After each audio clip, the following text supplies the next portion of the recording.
Well, there's one good thing about not having multiple services. I forgot notes today.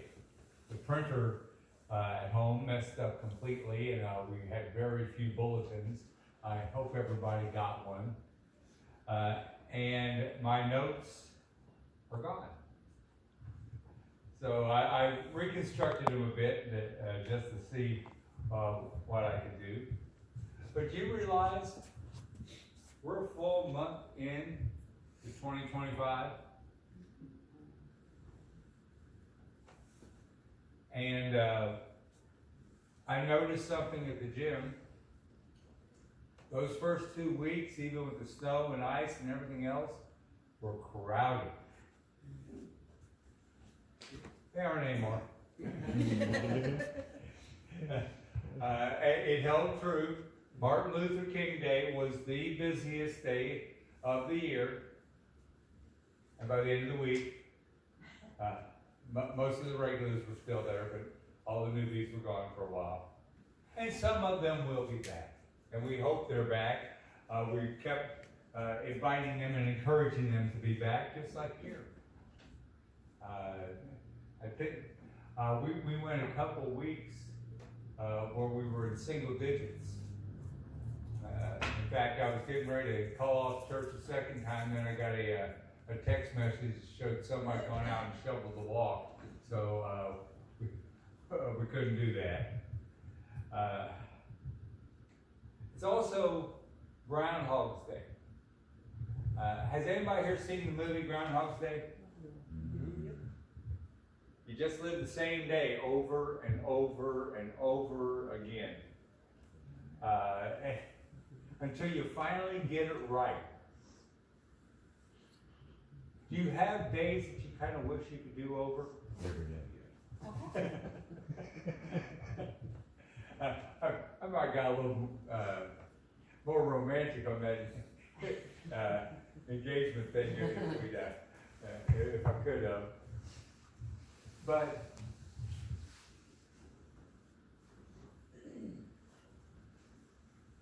we can have a redo almost any time. A restart. You know, we've set, some of us have set goals for the year. Lose 20 pounds. And you look on the scale, get off, and get back on to see if it was right.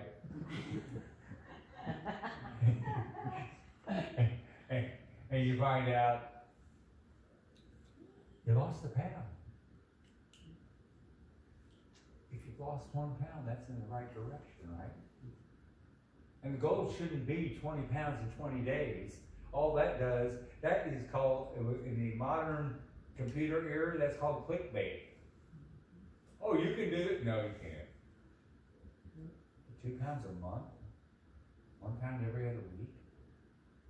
You can accomplish that. I'm going to exercise every day. No. I know very, very few people, and the ones who do that I know are usually getting paid to do it. But we can take a walk 3 days a week. Now, when we lived here, and even now, I do it once in a while. The liveliest place in Port Royal is the cemetery. It's a quarter mile around it. Our son was a runner in high school and college, and that quarter mile allowed him to measure miles. We also have a lot of hills around here. You could practice that too. But then some of us have set spiritual goals. Who here decided they're going to read all the way through the Bible this year? Okay. No disappointment. You don't want to disappoint yourself. How about this? Try the New Testament. There's 66 books in the Bible. And there's 27 of them are in the New Testament. Most of the shortest ones are in the New Testament. There's several that are 1 page long, and several that are, and a couple that are a half page long. And just setting that discipline. But, so we can adjust our goals. Now, I want to take a time of prayer and meditation every single day. And has anybody kind of set that as a goal for themselves? Dude. I have that goal, and there have been days when I crawled into bed and got under the covers and realized I hadn't done it. You know what? You can still do it while you're in bed. Yeah. If you're not asleep yet, you can take a couple minutes and glorify God through prayer. Praise Him. Thank Him for the warm covers. And then just meditate on His Word, His promises. That's actually a great way to fall asleep. You probably sleep sounder that night than most any other.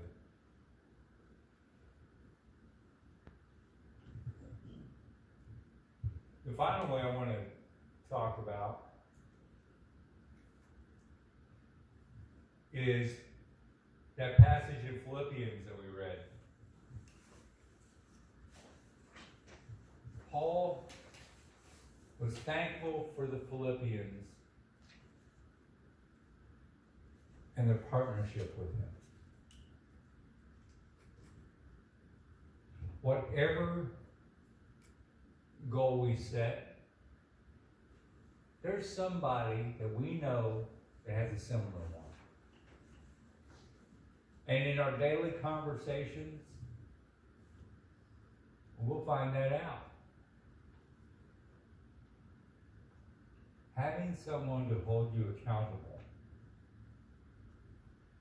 is one of the keys to staying on track.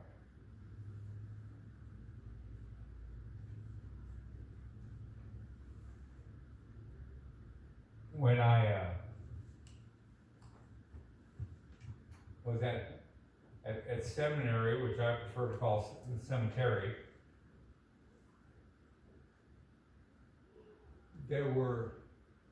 it was good to see all the students that lived on campus together. Because they shared areas, common areas in the dormitory. They all went to chapel together. They ate lunch together. But the commuter students had a little bit tougher time. I was driving about an hour and a half each way each day.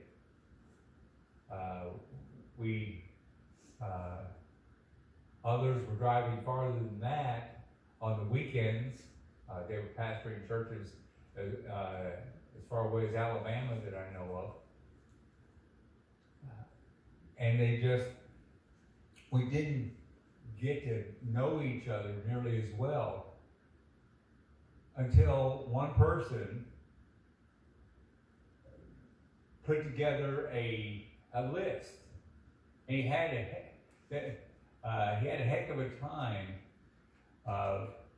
getting the school to release zip codes of the students and where the commuter students were living. Now, some of them lived right there in town, others lived in Lexington, but like I said, there were other student pastors all around, and when they released that, that person put together a list by zip code. I forget what they called it, fellowship or something like that, and it kind of gave us clues to who to watch out for. There was another student pastor right here in Henry County. There were some in Shelby County. And that gave us the opportunity to get to know each other a little bit, to start having lunch together, starting to study a little bit together.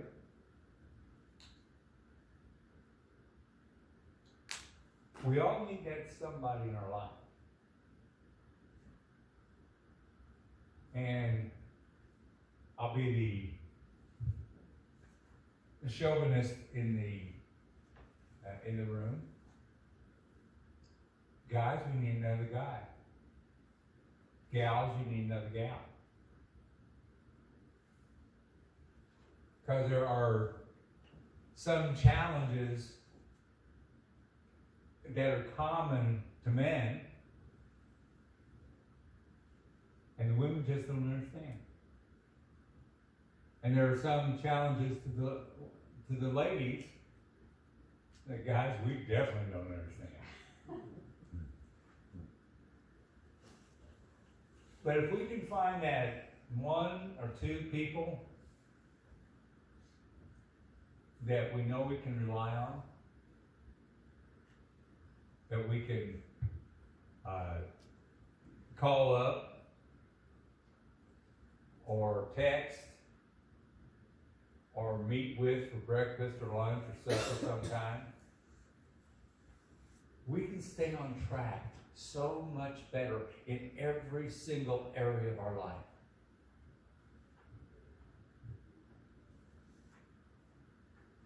Paul, that guy traveled around, and he got beat up. He got shipwrecked. He was going through the litany of everything. He got whipped. The 40 lashes minus 1 3 different times. He got run out of town.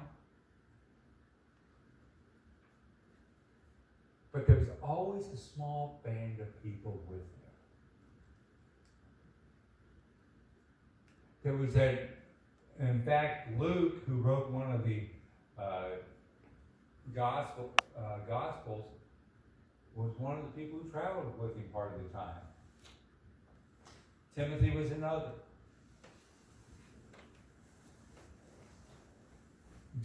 Timothy was a much younger person. I see, and we see in Paul's correspondence, a lot of times he'd have Timothy running here and running there. Say, hey, tell him to bring my cloak when he's headed my way. Tell him to bring my scrolls. Tell him to do this or that. But at the same time, he did some of his letters directly to Timothy. When they weren't physically together, they were together by written correspondence. Who here has written a letter in the last year?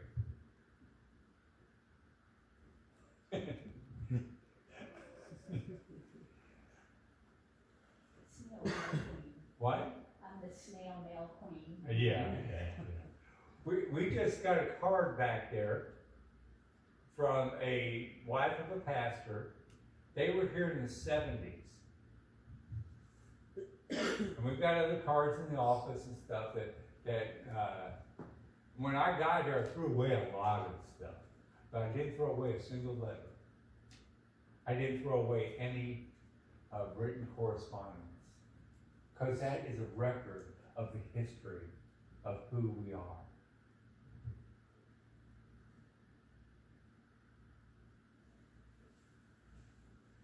I'll share this. Candy got a card this week that described her so perfectly. From someone that she had met in the last couple of years.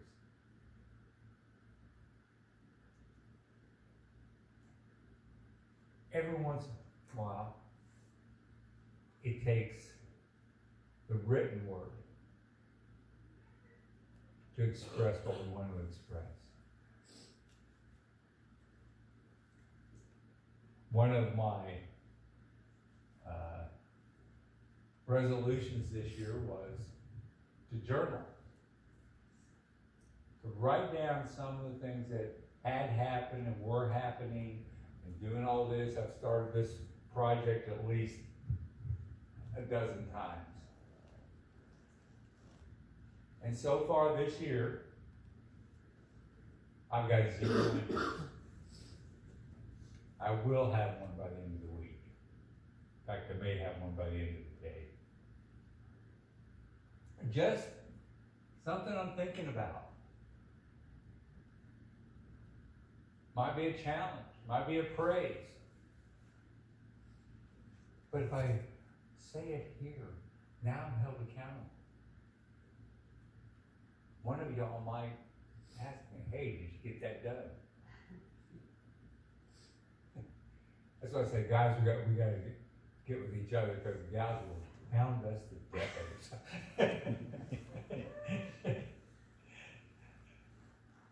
But all the things that we said, this year I'm going to accomplish this. We are now 1/12 of the way through the year. And you know what? It's okay that we haven't fully accomplished it. In fact, it's okay that we haven't started it. But it's not okay if we don't start it. If we've committed to it, we've got to finish it. Or at least make progress on it.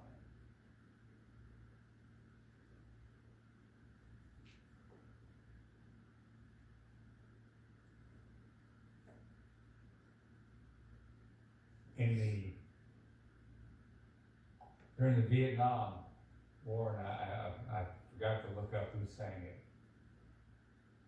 there was one song that stood out as the #1 requested religious song in Vietnam. That was One Day at a Time. One day at a time, sweet Jesus. We've got 32 days behind us, but we've got 333 ahead of us.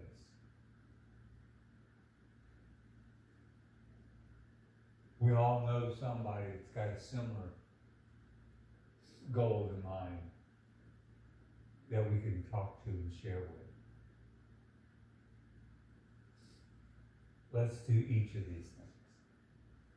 But most of all, let us commit our lives to Christ. And to remember those moments of prayer and meditations. Even if we're already under the covers. We planned on doing it when we first awoke, but now we're under